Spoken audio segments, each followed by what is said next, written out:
বাঁকুড়ার ইন্দাসে মুখে কালো কাপড় বেঁধে মহিলা তৃণমূলের চলো পাল্টায় মিছিল। কতুলপুরের পর এবার বাঁকুড়ার ইন্দাসে মুখে কালো কাপড় বেঁধে মৌন মিছিল করল মহিলা তৃণমূল।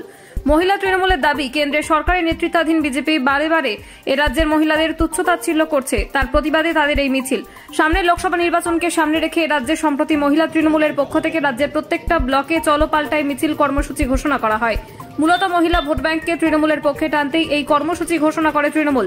সেই কর্মসূচিরই অঙ্গ হিসেবে কতুলপুরের পর এবার ইন্দাসে চলো পাল্টায় মিছিল করল মহিলা তৃণমূল। তবে এই মিছিল ছিল একটু অভিনব। মুখে কালো কাপড় বা মাস্ক বেঁধে মৌনভাবে মিছিলের পথ হাঁটেন এলাকার মহিলা তৃণমূল কর্মীরা। তাদের দাবি, বিজেপি যেভাবে রাজ্যের মহিলা মুখ্যমন্ত্রী ও রাজ্যের মন্ত্রী বীরবাহা হাঁসদাকে অপমান করছে, তাতে এ রাজ্যের মহিলারা ব্যথিত। তারই প্রতিবাদে তাদের এই প্রতিবাদ মিছিল। দেখুন, আজকে আমাদের চলো পাল্টায় মিছিল ছিল ইন্দাস ব্লকে।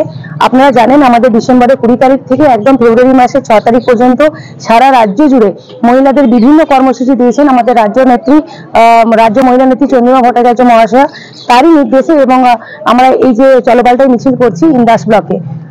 আজকে মৌন মিছিল কেন? আজকে মৌন মিছিল কারণ সারা ভারতবর্ষ জুড়ে বিজেপি সরকার যেভাবে মহিলাদের উপর অন্যায় অত্যাচার করছে বিভিন্ন রকম বিষয়ের উপর, যেমন ধরুন আমাদের প্রিয় মুখ্যমন্ত্রী মমতা বন্দ্যোপাধ্যায়কে মোদিজি এসে কখনো দিদি ও দিদি বলে ডাকছেন, তাচ্ছিল্য করে ডাকছেন, এবং আমাদের রাজ্যের মন্ত্রীকে বীরবাহাদিকে কখনো দেখবেন আপনারা ওদের দলের নেতা শুভেন্দু অধিকারী কখনো বলছে আমার পায়ের জুতোর তলায় থাকে। এরকম বিভিন্ন রকম মানে মহিলাদের উপর অন্যায় কাজ, এবং সাংসদকে বা সংসদের বাইরে বের করে দেওয়া, বিভিন্ন রকম অন্যায়মূলক কাজ যেমন পশ্চিমবঙ্গে করছে সেরকম সারা ভারতবর্ষ জুড়ে করছে। তারই প্রতিবাদে এবং গ্যাসের দাম বাড়ানো থেকে শুরু করে তারপর আপনার এই যে জব কার্ডের টাকা না দেওয়া, বাড়ির টাকা না দেওয়া, বিভিন্ন রকমের প্রতিবাদে আজকে আমাদের মৌন মিছিল হচ্ছে। কালো মাস্ক এবং কালো পতাকার মাধ্যমে আমরা আজকে মৌন মিছিল করছি।